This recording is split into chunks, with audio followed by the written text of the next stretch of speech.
And the amount of anxiety that caused him was so crippling that every single game at halftime, he would go in a locker room by himself without his team and he would cry the entire time. Because he was so scared that if people found out who he really was, if he wasn't the best basketball, then would people really like him? I actually did a poll on Instagram recently and I asked people what they find their identity in. I first asked, do you struggle with identity? Many people said yes. Then I said, what do you find your identity in? A lot of people said what other people think about me, so kind of proving what I'm talking about. And it was all over the map. But one of them really stuck out because it was such a niche thing.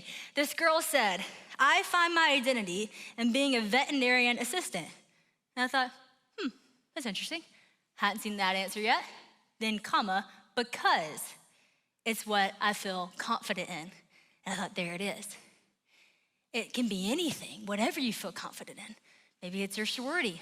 Maybe it's your academics. Maybe it's what people think of you. Maybe you're the funny person. And you have this pressure, but what if I'm not funny one day?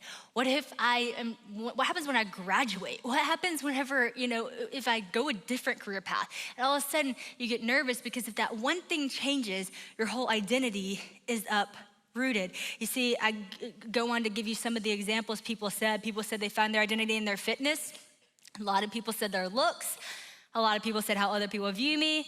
Some specific ones, they find their identity in their non-toxic living. I mean, it can be anything. Whatever you just get wrapped up in. The clothes that they wear, the popularity they have, the financial stability they have, social media, sexuality, academics, work, friendship, motherhood, sports, relationships.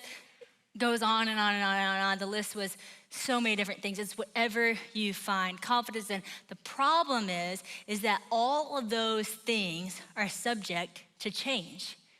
Anybody ever gone through or heard of an identity crisis? You're not too young to experience it. Like I said, I experienced that at a young age. You don't know who you are.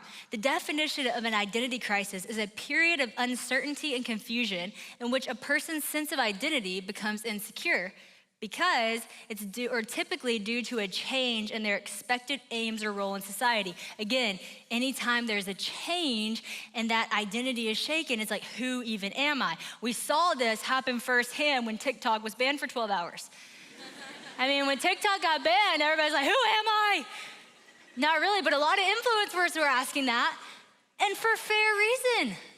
Like, I know it was funny in some sense, but at the same time, like, people lost their jobs, and people find their identity in TikTok. And I know that sounds funny, but like, that is something that you could get wrapped up in. You get money from, your job is in that. People follow your platform. Like, that's a big thing to lose. And it did shake people's identity. I mean, we watched that happen. And then it came back and it's okay.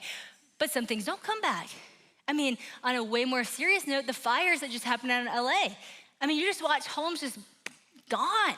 So if you found out your identity in the clothes you have, or the home you live in, the community that you're in, gone.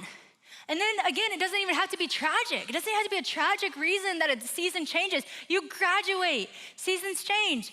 You're no longer in the sorority. You're no longer going to that college. That's no longer your thing. It just shifts. That friendship that you thought was gonna be forever. Well, you get married, you're still friends, but it changed. Like, you can't put your identity in anything that's subject to change. And the problem is everything changes except for one thing. And that is the good news that we have to talk about tonight. In Hebrews, it says what? Jesus Christ is the same yesterday, today, and forever. Now, this is the best news ever. This is why it's so amazing, and I'm gonna break down really why.